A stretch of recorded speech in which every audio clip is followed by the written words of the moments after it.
Breaking news.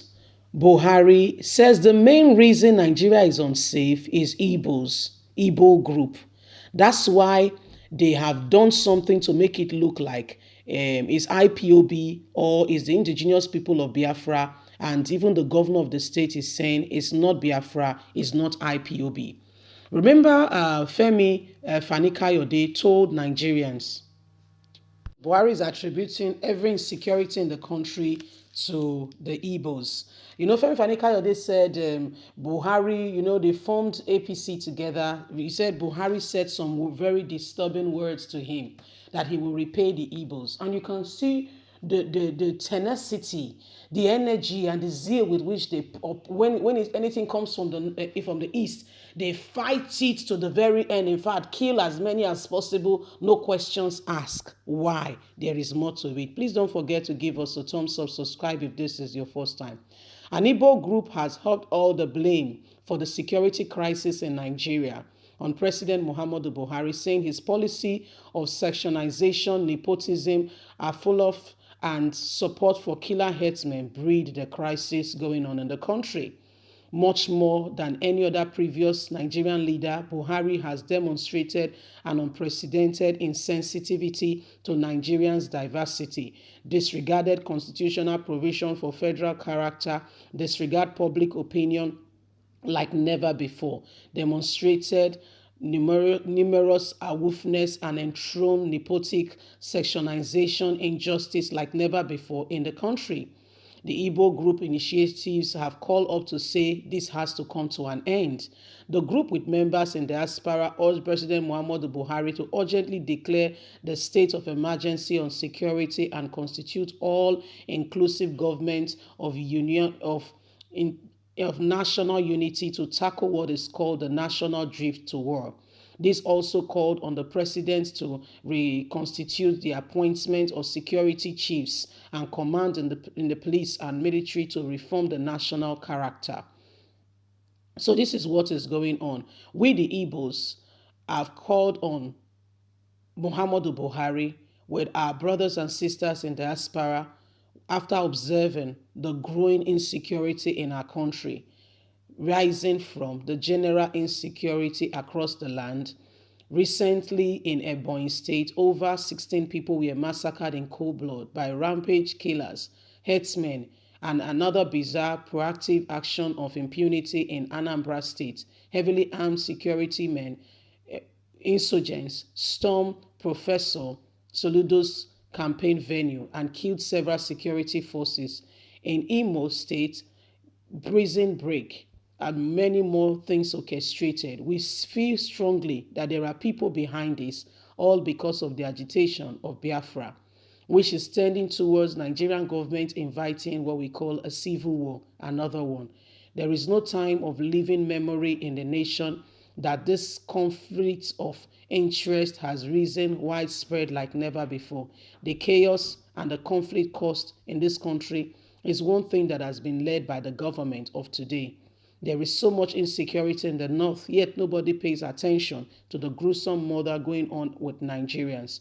Yet the southeast has become the center of casualty and where Nigerian army carry out their trainings their trainings that they've been taught to come and implement to destroy lives and property. Our sons and daughters are daily killed, and nobody rises up to say this is wrong. Governors, traditional rulers, monarch, all, and even politicians, nobody says anything. This has to come to an end. Buhari is the reason why the Igbos are a soft target and have become a prey to the stench of insecurity ongoing in this country. Honestly, if you look at what is going on, like what Femi Fani-Kayode was saying, as I was earlier reiterating, he said that Buhari does not like the Igbos. He has his reservation. He said he does not trust them. And people are wondering, if you don't trust them, let them go. Let them have their Biafra Republic. But no, he will not. Why? He has his own agenda. He has his own agenda. You will be shocked to know that this set of people, they are in government, they are in all facets of Nigeria, and they are the ones causing the insecurity, using others and other things to fuel up what is currently on ground, rise up and say, oh, there is insecurity, there is this, there is that. Who has gone now to look for and to bring those headsmen to justice? Just a question. Is there anything being done in that regard? Is anything being done in that regard to ensure that those people who went to a village and killed, over 16 men, is there anything being done in that regard? Nothing. You can tell, nothing. Nothing is being done. So, how do we really explain this? How do we really justify what is going on? How do we explain it? It's a clear cut and a clear case that there is, misunderstanding in the land, and it's a shameful understanding that those who are supposed to be balanced in mind and understanding what needs to be done are the very set of people who are ensuring that Nigeria is being fragmented because of personal interest. And when you look at all that is going on, you know that Nigeria needs help like yesterday. The help we need is not, it is like yesterday. Things has to be done now. Otherwise, a lot of things will go from bad to worse. And that's why people cannot be quiet. Everybody cannot sit back and pretend that all is well. No, we can't do that. We must all rise up to the occasion and say no to injustice, to evil that is going on, and say, Nigeria, if we're going to remain as one, then something must be done to change the narrative. You cannot use your personal bias to run a nation. It's not done. It's not done. You put that aside and you treat everyone as one. You don't come out on national TV and say, I will only be a government to those who voted me in. And you're not just saying it, you're actually doing it. In fact, you should be stoned for that word you said. You should not be voted in the first place.